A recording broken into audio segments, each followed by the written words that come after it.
दोस्तों, एक हीरा व्यापारी के घर में शॉर्ट सर्किट की वजह से भयंकर आग लग जाती है। और आग इतनी तेज थी कि हीरा व्यापारी को खुद को बचाना और पत्नी को बचाना भी मुश्किल पड़ गया था। लेकिन ये जैसे तैसे खुद को तो बचा लाते हैं बाहर। लेकिन जब ये बाहर आ जाते हैं तो इनको एहसास होता है कि अरे बेटी तो अंदर ही रह गई है। आग इतनी तेज थी कि कैसे बेटी को बचाया जाए, ये चिल्ला रहे थे। आसपास के लोग कह रहे थे कि फायर ब्रिगेड को बुलाओ, ये करो वो करो, लेकिन कुछ भी असंभव नहीं था। इतनी जल्दी फायर ब्रिगेड भी कैसे आ जाती। तभी क्या होता है कि उनका एक नौकर, जिसको ये बहुत ज़्यादा प्यार करते थे, बहुत ज़्यादा चाहते थे, वो आ जाता है। कहता है, मालिक क्या हो गया, अंदर क्या अब बचा है, आग तो लग गई, अब अंदर क्या रही है जिसकी वजह से तुम चिल्ला रहे हो। तो वो हीरा व्यापारी कहते हैं कि बेटी अंदर रह गई है, बेटी अंदर फंसी हुई है, इसको बाहर कैसे निकालें। तो वो नौकर कहता है कि आप शांत रहिए, अभी हम उसको निकाल के लाते हैं। और नौकर उस आग में कूद पड़ता है। सभी लोग उसको मना करते रहते हैं लेकिन वो नहीं मानता है। और वो उन हीरा व्यापारी की बेटी को बचा के लाता है और खुद बाहर बेहोश हो जाता है। दोस्तों, उसको हॉस्पिटल में ले जाया जाता है। जब वो ठीक हो जाता, इसके बाद में हीरा व्यापारी ने उसके साथ में क्या किया, उनकी बेटी की जान बचाई। उसके बदले में हीरा व्यापारी ने उसको क्या दिया, क्या इनाम दिया। दोस्तों, ये कहानी बहुत ही ज्यादा इंटरेस्टेड है और ये सच्ची कहानी है, कोई फेक नहीं है। तो आइए दोस्तों, बताते हैं कि आगे क्या हुआ। आप सभी का बहुत बहुत स्वागत है मेरे YouTube चैनल में एक और नए वीडियो में। दोस्तों, क्या होता है कि उत्तर प्रदेश के प्रतापगढ़ पट्टी तहसील के अंतर्गत एक गांव पड़ता है, जिस गांव के एक व्यक्ति जिनका नाम राम लखन होता है। राम लखन बेचारे मजदूरी करते थे, मजदूरी करके अपने बच्चों का पालन पोषण करते थे। इनके दो बच्चे थे, जिनमें से बड़े बेटे का नाम था जितेंद्र और छोटे बेटे का नाम था जैनेन्द्र। इनको जैसे तैसे मजदूरी करके ये पढ़ाते हैं राम लखन, और इनकी पत्नी, घर में बस सिर्फ 4 ही लोग हैं। क्या होता है कि जो बड़ा वाला बेटा है जितेंद्र, ये जब बड़ा हो जाता है, इंटर को क्रॉस करने के बाद जब ग्रेजुएशन में पहुंच करने लगता है, बीए में पहुंच जाता है, तो वो कहने लगता है अपने पिताजी से कि पिताजी, अब हम कहीं बाहर नौकरी करने के लिए जाएंगे, क्योंकि वो खर्चा भी बढ़ गया है और एक आदमी कमाए तो वो घर कैसे चलाए। अब हम जाएंगे। तो माता पिता राजी हो जाते हैं। वो जितेंद्र अपने दोस्तों से फोन करता है, जहां जहां उसके दोस्त नौकरी करते थे। किसी के दोस्त दिल्ली में नौकरी करेंगे, आम सी बात है। तो वो फोन करता है, तो सभी तो जैसे तैसे जो भी कहते हैं कि ठीक है, अभी जगह नहीं, जगह होगी बताएंगे। लेकिन उस जितेंद्र का एक दोस्त सूरत में था, हीरा व्यापारी के यहाँ काम करता था वर्कर के तौर पे।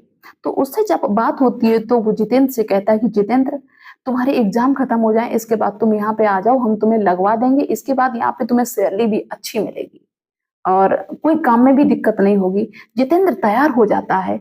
और दोस्तों, क्या होता है कि जैसे ही इसका एग्जाम खत्म होता है जितेंद्र का, बीए का, वैसे ही ये 11 मई 2014 को अपने दोस्त के पास सूरत पहुंच जाता है। और वहां जाता है तो उसका जो दोस्त था, उसने उसकी नौकरी लगवा दी। वहीं हीरे का जो भी काम था, हीरे घिसने का, वहां पे नौकरी लगवा दी। दोस्तों, ये बड़े अच्छे से काम करने लगा। 6 महीने जितेंद्र को काम करते करते हो गया। और जो भी इसको सैलरी मिलती थी वो अपने घर पे भिजवाने लगा, घर का खर्चा भी अच्छे से चलने लगा। इधर क्या होता है कि जो जितेंद्र था, वो बहुत ही ज्यादा ईमानदारी से काम करता था, बहुत अच्छा काम करता था। इसलिए जो वहाँ के जो मालिक थे, हीरा व्यापारी, जिनका नाम था साहब जी ढोलकिया, वो इस जितेंद्र से बहुत ज्यादा इम्प्रेस हो जाते हैं, खुश रहते हैं कि ये बहुत अच्छा काम करता है। एक दिन क्या होता है कि जो हीरा के व्यापारी थे वो जितेंद्र से कहने लगते हैं कि जितेंद्र, मुझे तुम्हारा काम बहुत ज्यादा पसंद है। अब तुम ऐसा करो कि यहाँ मत काम करो, मेरे घर पे भी काम है जिसमें 15-16 मजदूर हैं, तुम उनकी सिर्फ देख रेख करो, चल के घर पे काम करो चल के। तो ये जितेंद्र खुश हो जाता है कि ठीक है, मुझे तो काम करना है, आप जहाँ पे भी रखो। तो जितेंद्र उनके घर पे काम करने लगता है और बड़े अच्छे तरीके से काम करता है। हीरा व्यापारी को जितेंद्र का काम बहुत अच्छा लगता है। दोस्तों, ऐसे समय बीतता गया। और इसके बाद में क्या होता है कि जितेंद्र की जो माँ थी, जो यूपी में थी, वो बीमार रहते हैं।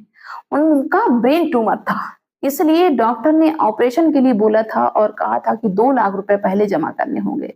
दोस्तों, जितेंद्र के पिताजी ने, राम लखन ने, जितेंद्र से फोन किया और सारी बात बताई कि माँ का ऑपरेशन होना है और ऑपरेशन नहीं हुआ तो इनकी जान भी जा सकती है। अब क्या करें, मेरे पास तो पैसा भी नहीं है, डॉक्टर ने 2 लाख रुपए जमा करने के लिए बताए हैं, मैं क्या करूं, किधर जाऊं। अपनी समस्या को बताया। तो जितेंद्र भी परेशान होता है कि अब हम भी क्या कर सकते हैं। लेकिन जितेंद्र ने जैसे तैसे हिम्मत करके हीरा व्यापारी को अपनी बात बताई कि ऐसी ऐसी बात है। तो हीरा व्यापारी वैसे भी बहुत ज्यादा खुश रहते थे इस जितेंद्र थे, तो अपने मैनेजर से कहते हैं कि जितेंद्र को 2 लाख रुपए दे दो, इसकी माँ का ऑपरेशन होना है। दोस्तों मैनेजर 2 लाख रुपए दे देता तो जितेंद्र बहुत ज्यादा खुश हो जाता है और जितेंद्र से हीरा व्यापारी कहते हैं कि ठीक है, तुम घर लेके जाओ पैसे और माँ का इलाज करवाओ जाके, और जैसे वो ठीक हो जाए वैसे काम पे आ जाना।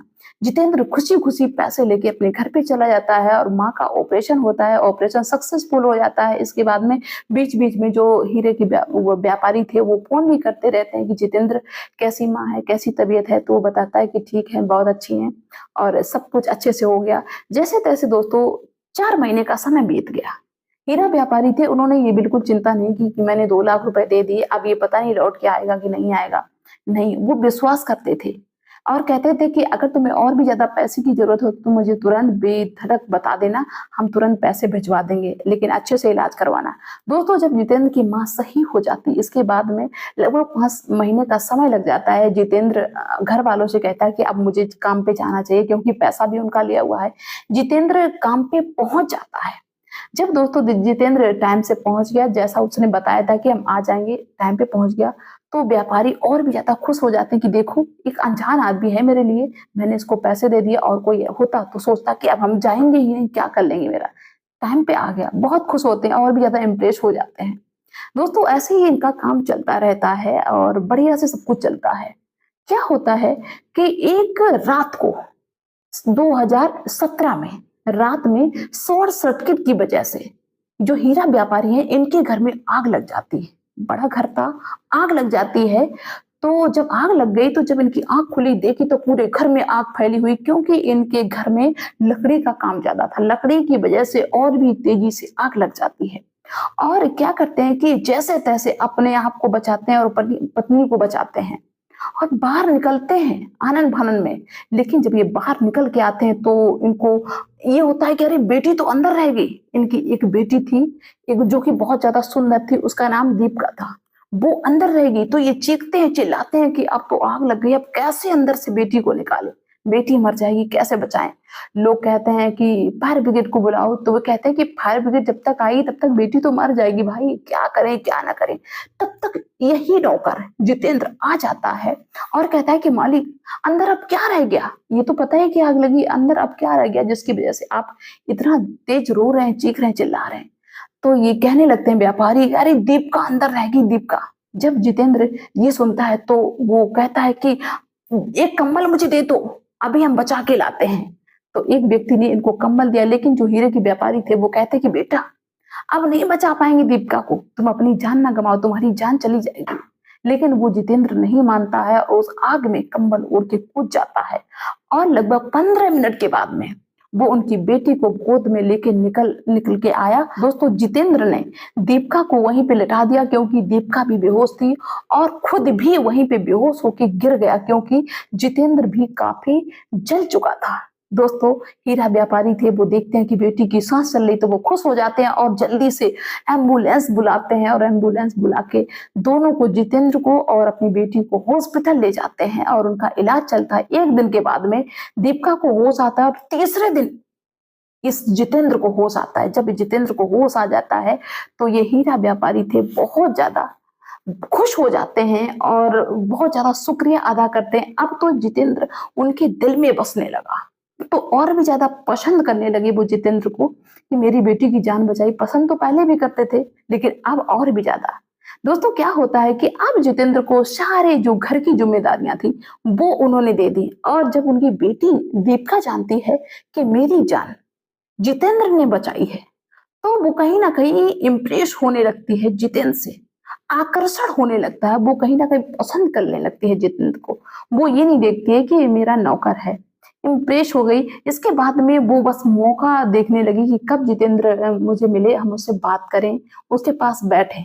दीपिका को जितेंद्र से बात करना और उसके पास में बैठना बड़ा अच्छा लगने लगा, लेकिन जो जितेंद्र था वो हमेशा अपनी हद में रहता था क्योंकि उसको पता था कि हम तो यहाँ पे नौकर हैं, हम कोई मालिक थोड़ी हैं। मालिक हम पे विश्वास करते हैं तो मुझे कुछ भी करने के लिए दे देते हैं, हाँ ये कर लो, लेकिन हम हैं तो नौकर ही। तो वो बेचारा अपनी हद में रहता है।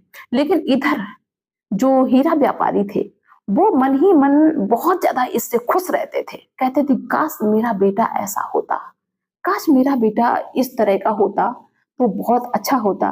दोस्तों ऐसे समय बीतता गया। इसके बाद में एक दिन दीपिका ने पूछा जितेंद्र से कि तुम बर्थडे नहीं मनाते हो, तुम्हारा बर्थडे कब है?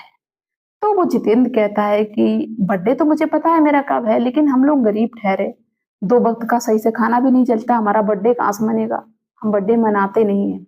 तो वो लड़की कहती दीपिका कि तू अपनी डेट बताओ। दोस्तों जब वो डेट बताता है, वो जितेंद्र तो भूल गया, लेकिन वो डेट दीपिका ने प्लस उसके घर वालों ने ऐसा लगता था कि लिख के रख ली। और उसी डेट को बड़ी धूमधाम से तैयारियां होने लगी और जितेंद्र को बिल्कुल भी कानो कान खबर नहीं कि यहाँ पे क्या हो रहा है। वो सोच रहा है कि भाई कुछ होने वाला होगा, मुझे क्या पता।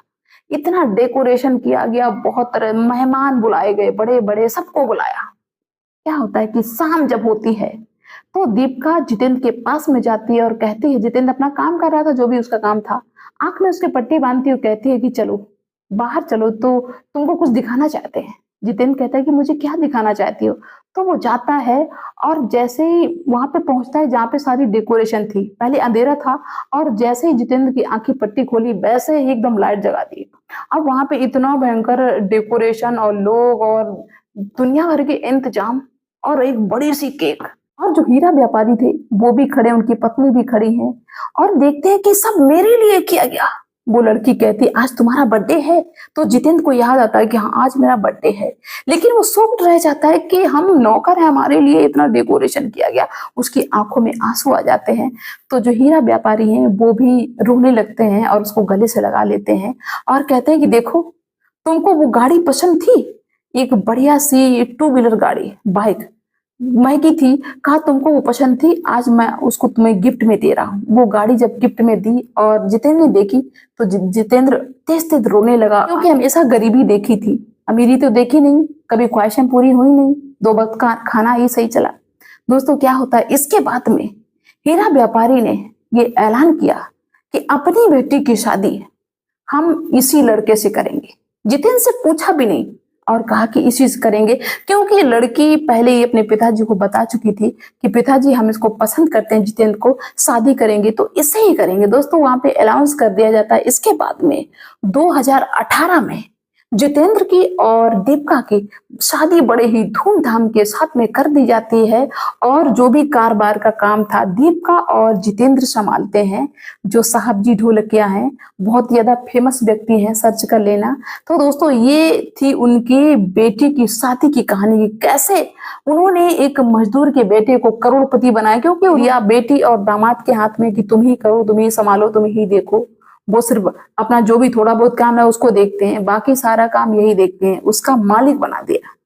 तो दोस्तों कहने का मतलब ये है कि हमेशा ये नहीं कि हम किसी के साथ में चालाकी करें, चापलूसी करें, उससे हम बहुत बड़े बन जाएंगे। अरे लाख परेशानियां आने दो, लेकिन हमेशा अच्छे मार्ग पे चलिए, सत्य मार्ग पे चलिए, सच्चे मार्ग पे चलिए। ईमानदारी की बहुत बड़ी कीमत होती है, बेशक वो तुरंत समझ में ना आए, लेकिन कीमत बहुत ज्यादा होती है। हमेशा ईमानदारी से रहिए। तो चलिए दोस्तों, मिलते हैं फिर नेक्स्ट वीडियो में नेक्स्ट डे। और जो लोग मुझे पहली बार देख रहे हैं वो मेरे चैनल को सब्सक्राइब कर लें और वीडियो को लाइक कर दें, ताकि मुझे भी मोटिवेशन मिलता रहे।